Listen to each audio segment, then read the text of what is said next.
सभी दोस्तों को नमस्कार। एक बार फिर से दोस्तों आपका स्वागत है। यदि आप राजस्थान के निवासी हैं, राजस्थान से बिलोंग करते हैं, तो ये वीडियो आपके लिए बहुत ही महत्वपूर्ण होने वाला है। इसलिए दोस्तों आप वीडियो को एंड तक जरूर देखें। साथियों, नए साल 1 जनवरी 2025 से इस नववर्ष के उपसर पर राजस्थान के मुख्यमंत्री भजनलाल शर्मा राजस्थान के निवासियों के लिए दोस्तों 5 नई योजनाएं शुरू करने जा रहे हैं। साथ में ही 4 बड़े बदलाव भी राजस्थान में इस नव वर्ष पर होने जा रहे हैं। संविदा कर्मियों का मानदेय राजस्थान में अब इस नव वर्ष पर बढ़ेगा और दोस्तों पेंशन में 5 नए नियम लागू होने जा रहे हैं। इस प्रकार से राजस्थान में इस नए साल में 5 नई योजनाएं शुरू होने जा रही हैं जो बिल्कुल फ्री हैं और 4 योजनाएं बंद भी होने जा रही हैं। दोस्तों 10 लाख रुपए तक का आप एक योजना के माध्यम से लोन ले सकते हैं, जिस पर 35% आपको सब्सिडी मिलेगी, यानी कि आपको छूट मिलने वाली है। दोस्तों इस प्रकार से इस नए साल में 1 जनवरी 2025 से यानी कि नव वर्ष से राजस्थान में 5 नई योजनाएं शुरू होने जा रही हैं। कौन कौन सी योजनाएं शुरू होने जा रही हैं उनकी जानकारी हम लेंगे और 4 बड़ी बदलाव भी होने वाले हैं, जिसका क्या प्रभाव पड़ेगा वो भी हम जानेंगे। संविदा कर्मी यदि आप हैं तो संविदा कर्मियों का मानदेय भी अब राजस्थान में बढ़ने वाला है। इसलिए प्रदेशवासियों के लिए बहुत ही अच्छी खुशखबरी है कि 1 जनवरी 2025 से राजस्थान में 6 नई योजनाएं शुरू होने जा रही हैं। दोस्तों कौन कौन सी योजनाएं शुरू होने जा रही हैं उनके बारे में इस वीडियो में हम पूरी जानकारी लेंगे। दोस्तों उससे पहले यदि आप अभी तक चैनल से नहीं जुड़े हैं, हमसे नहीं जुड़े हैं, तो अवश्य जुड़ें, हमें सब्सक्राइब कर लें, फॉलो कर लें, ताकि आपको इसी प्रकार से नई अपडेट सबसे पहले यहाँ पर मिलती रहे।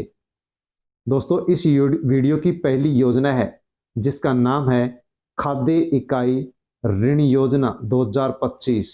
दोस्तों ये योजना उन लोगों के लिए है जो अपना काम धंधा शुरू करना चाहते हैं। तो दोस्तों इस योजना की खाद्य इकाई ऋण योजना 2025 के माध्यम से आप कृषि उपज मंडी समिति की ओर से 10 लाख रुपए का बैंक से लोन ले सकते हैं। 10 लाख रुपए का लोन आपको इस योजना के माध्यम से खाद्य इकाई यानी काम धंधा शुरू करने के लिए मिलेगा और लाभार्थी को जो भी लोन लेगा उसको 35% सब्सिडी भी यहाँ पर मिलेगी। यानी कि दोस्तों आप 1 लाख रुपए लेते हैं तो आपके 35,000 रुपए इस योजना के माध्यम से माफ हो जाएंगे। अन्य जो राशि है वो किस्तों के माध्यम से आपको जमा करवानी होगी। दोस्तों इस योजना के माध्यम से आप लोन लेंगे तो उसके लिए कौन कौन सा काम धंधा शुरू कर सकते हैं। आटा चक्की, तेल मिल, मसाला, बेकरी, कुरकुरे, चिप्स, अचार, मुरब्बा, बिस्कुट आदि आप ये उद्योग लगा सकते हैं, काम धंधा शुरू कर सकते हैं। इसके लिए आप 10 लाख रुपए का लोन ले सकते हैं। केवल आपको 10% राशि ही लगानी होगी, शेष राशि आपको बैंक के माध्यम से लोन के रूप में मिलेगी, जिसमें 35% की छूट होगी। फॉर्म भरने के लिए आपको ये डॉक्यूमेंट चाहिए। ई मित्र से आप फॉर्म भर सकते हैं। यहाँ पर मालिक का आधार कार्ड, पैन कार्ड, यदि आप पार्टनर में उद्योग स्थापित कर रहे हैं तो उसका भी आधार कार्ड, पैन कार्ड आपको चाहिएगा। पंजीकरण प्रमाण पत्र, उद्यम आधार, निगम प्रमाण पत्र आपको चाहिए। पते के रूप में आपको बिजली का बिल, पानी का बिल और जो लैंडलाइन फोन होता है उसका बिल, 3 में से एक आपको बिल चाहिए। 6 महीने का बैंक का स्टेटमेंट, बैंक की पासबुक और आप जो भी उद्योग लगाने जा रहे हैं उस उद्योग में लगने वाली जो मशीन है उसका कोटेशन बिल आपको चाहिए। तो आसानी से आप फॉर्म भर सकते हैं। दोस्तों राजस्थान में युवाओं को आर्थिक संबल प्रदान करने के लिए अंबेडकर डीबीटी वाउचर योजना 2025 शुरू कर दी गई है। किराए पर रहने वाले विद्यार्थियों को प्रत्येक माह 2,000 रुपये राजस्थान सरकार अब देने वाली है।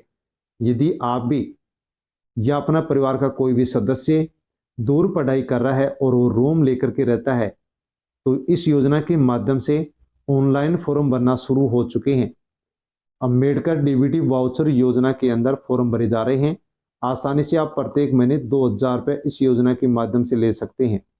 फॉर्म आपको ई मित्र या SSO ID से भरना है। फॉर्म भरने के लिए अभ्यर्थी का आधार, जन आधार, मूल निवास प्रमाण पत्र, जाति प्रमाण पत्र और राजकीय विद्यालय में अध्ययनरत होने का प्रमाण पत्र चाहिए। किराए के मकान का प्रमाण पत्र, किरायानामा, किराए की रसीद, पिछले वर्ष उत्तीर्ण कक्षा की अंक तालिका, बैंक खाते का विवरण चाहिए, आप आसानी से ई मित्र या जन सेवा केंद्र के माध्यम से फॉर्म भर सकते हैं। और 2,000 रुपये प्रत्येक महीने कमरे का किराया सरकार की ओर से इस योजना के माध्यम से ले सकते हैं। किसान प्रोत्साहन जैविक खेती योजना 2025, जो कि किसानों को प्रोत्साहन राशि देने के लिए शुरू की गई है। जैविक खेती करने वाले जो किसान हैं उनको इस योजना के माध्यम से 1,00,000 रुपए का प्रोत्साहन 1,00,000 रुपए की प्रोत्साहन राशि दी जाएगी। दोस्तों, यदि आप फसल अवशिष्ट जैविक जीवाणु खादों का प्रयोग के माध्यम से आप यदि उद्योग स्थापित करते हैं तो आपको इस योजना के माध्यम से 1,00,000 रुपए का पुरस्कार दिया जाएगा। फॉर्म आप आसानी से ई मित्र के माध्यम से भर सकते हैं।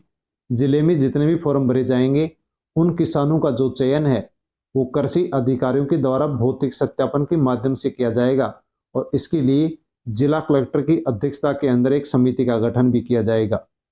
राजस्थान रोडवेज में यात्रा करने वाले यात्रियों के लिए भी राजस्थान सरकार नई योजना शुरू कर रही है। योजना का नाम है पैसेंजर फॉल्ट योजना 2025। राजस्थान रोडवेज में पैसेंजर फॉल्ट योजना लागू करने के आदेश जारी हो चुके हैं। बिना टिकट मिलने पर 10 गुना जुर्माना या फिर 2,000 रुपये वसूले जाएंगे। दोस्तों, यदि आप राजस्थान रोडवेज में यात्रा करते हैं और बिना टिकट यात्रा करते हैं तो राजस्थान सरकार अब बिना टिकट यात्रा करने वालों पर सख्ती बरतने वाली है, क्योंकि इसके लिए सरकार की ओर से आदेश दे दिए गए हैं। पहले केवल कंडक्टर को ही जिम्मेदार माना जाता था, लेकिन अब यात्री के ऊपर भी कार्रवाई की जाएगी और यदि कोई भी यात्री बिना टिकट की यात्रा करता हुआ मिलता है तो उसके ऊपर 10 गुना जुर्माना लगेगा या फिर अधिकतम 2,000 रुपये उससे जुर्माने के रूप में वसूले जाएंगे। तो बिना टिकट यात्रा करने वाले अब सावधान हो जाएं, वरना उनको अब नुकसान उठाना पड़ सकता है। राजस्थान की जो बालक बालिकाएं हैं उनके लिए भी राजस्थान के भजनलाल शर्मा मुख्यमंत्री बाल संबल योजना 2025 शुरू कर चुके हैं। इसके लिए ऑनलाइन पोर्टल की शुरुआत कर दी गई है। दोस्तों, यदि अपने आसपास या कहीं भी आपको ऐसे बच्चे नजर आते हैं जो दुर्लभ बीमारियों से पीड़ित हैं तो उन बच्चों को, उन बालक बालिकाओं को राहत देने के लिए मुख्यमंत्री बाल संबल योजना की घोषणा कर दी गई है।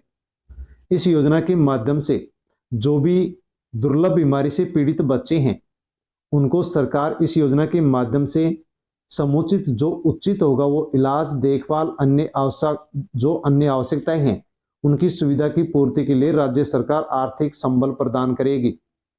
ऐसे पीड़ित जो दुर्लभ बीमारी से पीड़ित हैं दोस्तों, उन बालकों को, उस परिवार को समय समय पर सरकार इस योजना के माध्यम से आर्थिक सहायता भी उपलब्ध करवाएगी। बालक बालिका की उम्र 18 वर्ष से यदि कम है तो इस योजना में फॉर्म भर सकता है। राजस्थान का मूल निवासी होना चाहिए और जो सक्षम चिकित्सक अधिकारी है, डॉक्टर है, उससे दुर्लभ बीमारी का पीड़ित होने का प्रमाण पत्र भी चाहिए। ऐसा यदि बालक बालिका कोई भी है तो इस योजना में फॉर्म भर सकते हैं और आर्थिक सहायता प्राप्त कर सकते हैं। दोस्तों, इस योजना की अन्य और भी जानकारी आपको चाहिए तो सरकार की ओर से एक वेबसाइट भी लॉन्च कर दी गई है। इस वेबसाइट के माध्यम से आसानी से आप पूरी जानकारी इस योजना की ले सकते हैं। राजस्थान में अनेक लाखों की संख्या में संविदा कर्मी हैं। दोस्तों, अब इस नए साल में संविदा कर्मियों को मानदेय में वृद्धि होने वाली है। संविदा कर्मियों से संबंधित जो भर्ती के नियम है उनमें संशोधन कर दिया गया है और कार्मिक विभाग के द्वारा अधिसूचना भी जारी कर दी गई है। संविदा कर्मियों का मानदेय अब हर साल 5% बढ़ेगा। जो भी संविदा पर कार्यरत कर्मचारी हैं उनका मानदेय हर साल अब 5% बढ़ने वाला है, क्योंकि अशोक गहलोत सरकार के द्वारा संविदा कर्मी भर्ती को लेकर के जो नियम बनाए गए थे उन भर्ती के नियमों में अब संशोधन कर दिया गया है और गुरुवार को कार्मिक विभाग ने अधिसूचना भी इसकी जारी कर दी है। दोस्तों, राजस्थान में सामाजिक सुरक्षा पेंशन योजना के माध्यम से यदि आपको पेंशन मिलती है तो पेंशन को लेकर के हाई कोर्ट ने सरकार को 2 बड़े निर्देश दे दिए हैं। यदि आपको वृद्धावस्था, विकलांग, विधवा या फिर वृद्धजन किसान पेंशन मिलती है तो दोस्तों ये अपडेट आपके लिए बहुत ही जरूरी है। हाईकोर्ट ने बुजुर्गों को पेंशन, अन्य योजनाओं का लाभ नहीं मिलने से जुड़े मामले में सरकार को कहा कि ऐसे मामलों में निस्तारण के लिए हेल्प सेंटर पॉलिसी होना जरूरी है। दोस्तों, आपकी भी पेंशन की राशि कई महीने से अटकी हुई है, इसी कारण से हाई कोर्ट ने कहा है कि सरकार को पेंशन को लेकर के हेल्प सेंटर शुरू करना चाहिए और पेंशन की पॉलिसी भी बनानी चाहिए कि पेंशन कब दी जाएगी। यदि कोई भी समस्या पेंशनर को आती है तो उसकी समस्या के समाधान के लिए हेल्प सेंटर भी सरकार को खोलना चाहिए ताकि आसानी से पेंशनर को सुविधा मिल सके। अदालत ने कहा है, हाई कोर्ट ने कहा है कि बुजुर्ग लोगों की मदद के लिए ऐसा कोई मैकेनिज्म एसओपी राजस्थान में स्थापित नहीं है जिससे पेंशन से जुड़े या अन्य मामलों के अंदर पेंशनर की मदद हो सकती है, जबकि एक जन कल्याणकारी राज्य में ये सब व्यवस्थाएं होनी चाहिए। अदालत ने सरकार से जवाब देने के लिए कहा है। साथ में दोस्तों, इस नए साल में प्रदेशवासियों को बड़ा झटका लगने वाला है, क्योंकि पिछले साल की तरह ही राजस्थान में इस साल में भी इस साल की शुरुआत में ही 2 नई योजनाओं का लाभ मिलना बंद हो जाएगा। 2 योजना बंद होने जा रही है। भजनलाल सरकार ने एक साल में गहलोत सरकार या फिर कांग्रेस सरकार की कई योजनाओं को या तो बंद कर दिया या फिर उनके नाम बदल दिए हैं। दोस्तों, ऐसी अनेक योजनाएं हैं जिनका नाम या तो बदल दिया गया या फिर उनको बंद कर दिया गया है। राजस्थान में जो भी जन कल्याणकारी ऐसी योजनाएं हैं उनमें से अनेक योजनाओं को राजस्थान में बंद कर दिया गया है। भजनलाल सरकार ने सबसे पहले राजस्थान में इंदिरा स्मार्टफोन योजना को बंद किया था, जिसके माध्यम से महिलाओं को फ्री में स्मार्टफोन दिया गया था। इसके बाद में इंदिरा रसोई जो योजना थी उसको भी राजस्थान के अंदर बंद कर दिया गया। इसके अलावा दोस्तों, राजस्थान में 10 योजनाओं के नाम बदल दिए गए और कई योजनाओं को बंद कर दिया गया। इसी प्रकार से इस नए साल में घरेलू फ्री बिजली योजना भी बंद होने जा रही है, क्योंकि दोस्तों सरकार को इसके माध्यम से बहुत ज़्यादा नुकसान उठाना पड़ रहा है। यहाँ पर आप ये खबर देख सकते हैं कि नए साल से कृषि उपभोक्ताओं को छोड़ करके अन्य को अब हर महीने मिलेगा बिल। तो दोस्तों, केवल किसानों को, कृषि उपभोक्ताओं को बिजली का बिल नहीं मिलेगा, वरना नए साल में अन्य जो कृषि से अलावा उपभोक्ता हैं उनको बिजली का बिल मिलेगा और उनको बिल भरना पड़ेगा। तो इस प्रकार से राजस्थान में घरेलू फ्री बिजली बंद योजना बंद हो सकती है। इसी के साथ दोस्तों, राजस्थान में बेरोजगार भत्ता योजना है, ये भी अब बंद होने के कगार पर पहुंच गई है, क्योंकि बेरोजगार युवाओं को 6 महीने से 8 महीने से 10 महीने से 12 महीने से बेरोजगार भत्ता नहीं मिल रहा है। राजस्थान में राजस्थान बेरोजगार भत्ता योजना को बंद किया जा सकता है, क्योंकि अब इस योजना की जगह सिटी पास युवाओं को प्रत्येक महीने 4000 रुपये बेरोजगार भत्ता दिया जाएगा। दोस्तों, सीएटी पास युवाओं को 4000 रुपये प्रत्येक महीने बेरोजगार भत्ता दिया जाएगा। तो राजस्थान में राजस्थान बेरोजगार भत्ता योजना है वो बंद होने जा रही है। दोस्तों, ये सभी योजनाएं हैं जो नववर्ष पर शुरू होंगी या फिर नववर्ष में बंद होंगी। दोस्तों, आपको जानकारी कैसी लगी? जानकारी अच्छी लगी हो तो आप वीडियो को लाइक अवश्य करें, अन्य लोगों तक सेंड करें, और दोस्तों हमसे नहीं जुड़े हैं तो अवश्य जुड़ें। धन्यवाद।